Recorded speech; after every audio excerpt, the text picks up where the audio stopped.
Hello, I'm Kate Costello and I come from a company called Governance Matters, and I was engaged by the board of Finsia to review the structure and composition of the board against notions of best practice governance. We prepared then a report, and that report has led to some changes to the constitution of Finsia, which you as the members will be voting on at a general meeting. Let's start with an introduction. Some years ago, a man called Richard LeBlanc did some research in North America, looking at what were the characteristics of a board that most closely aligned with great performance in the company long term.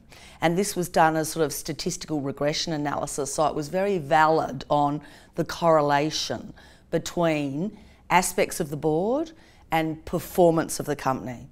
And what he discovered is this: if you want a good board, you've got to worry about its structure, its composition, and its processes. He also discovered that if you want a good director, then you must look at their independence, their competence, and their behaviour.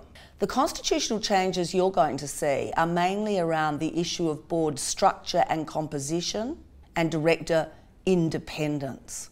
So let's go on to have a look at those. One issue about board structure is the size of the board, and some fantastic research done with financial institutions in Europe some years ago discovered, in a sense, that if you've got more than 9 directors on a board, you're mad. So size is one factor that impacts the effectiveness of the board, and 9 or fewer directors really was found to be about the right size. Often traditionally in the not-for-profit sector, and as you know, Finsia being a member-based organisation is a not-for-profit, you often find that board sizes have been quite big. And when boards are big, directors can get into what psychologists call social loafing. So in fact, there can be the tendency of thinking, I don't need to read board papers because someone else has done that, or if I don't make it to that meeting. So the existing structure under the old constitution, or your existing constitution for Finsia, is that the board can be comprised of 14 directors plus the CEO. And the constitution that's being put to you is designed to reduce that so that the board would have a minimum of 7 and a maximum of 9 directors, including the CEO. So you can see immediately that that change is designed to align with the research on the best size for boards. Another issue on board effectiveness is the composition of the board, and various pieces of research have found some things. So LeBlanc, for example, that original research I was telling you about, LeBlanc discovered that, surprise, surprise, surprise, surprise, if the board's got the right skills on it, it'll do well. Seems to be sort of pretty obvious, doesn't it? But it takes someone to do a massive piece of research to prove it. Another thing that's been discovered along the way is that a diverse group of people will always outperform a less diverse, a more homogenous group, even if the more homogenous group is smarter.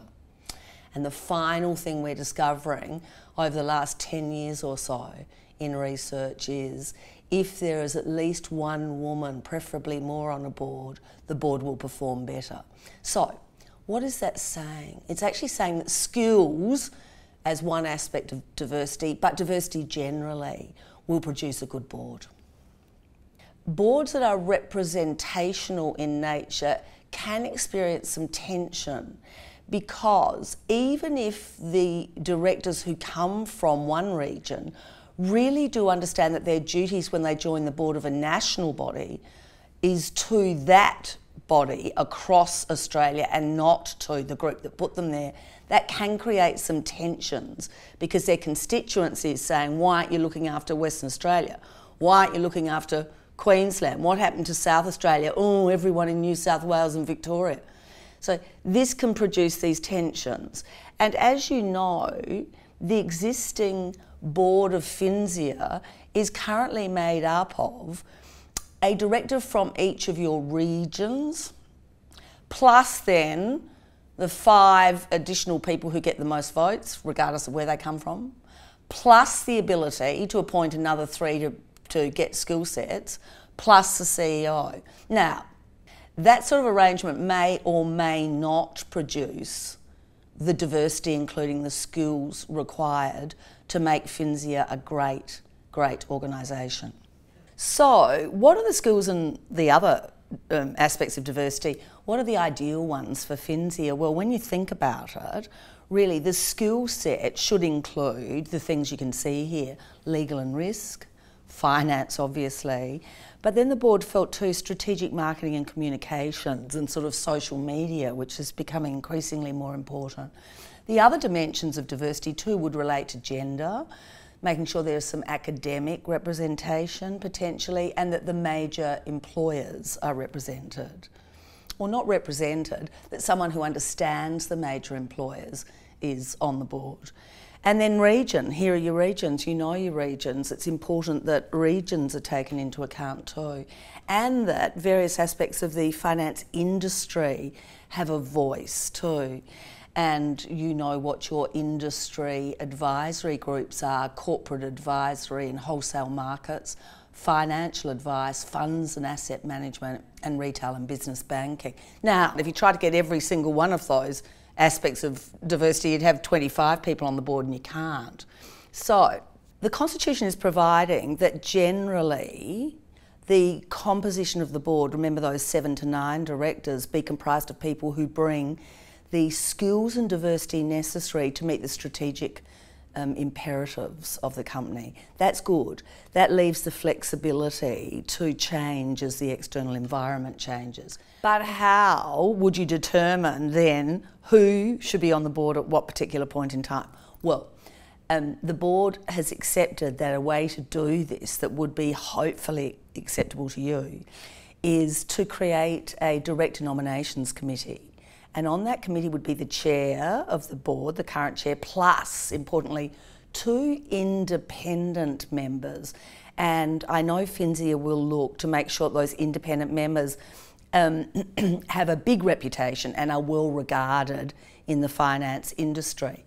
And the responsibility of that committee would be to vet all members who seek appointment and, in a sense, endorse them as suitable candidates for election or not, based on that committee's assessment of the type of director which is required, taking into account all of those diversity dimensions.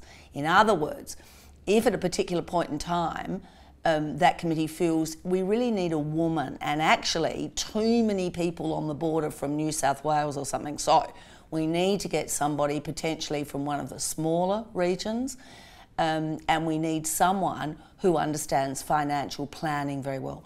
That determination will occur on the part of the committee, and then that will be posted to members, and members, in a sense, then can nominate, and that committee will look at the nominees and actually indicate they're suitable for election because they possess the sort of skills ideally required or not.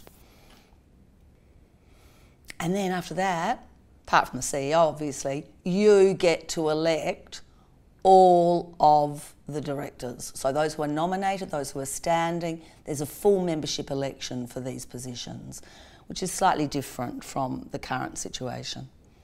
Finally, the issue of director terms. They're in the Constitution at the moment 3-year terms for directors, but there's no limit to the number of terms, and best practice would really indicate that there should be, that after a period of time you need new blood, you want retention of corporate memory, but you want some sort of regular staggered change to bring in, new thinking.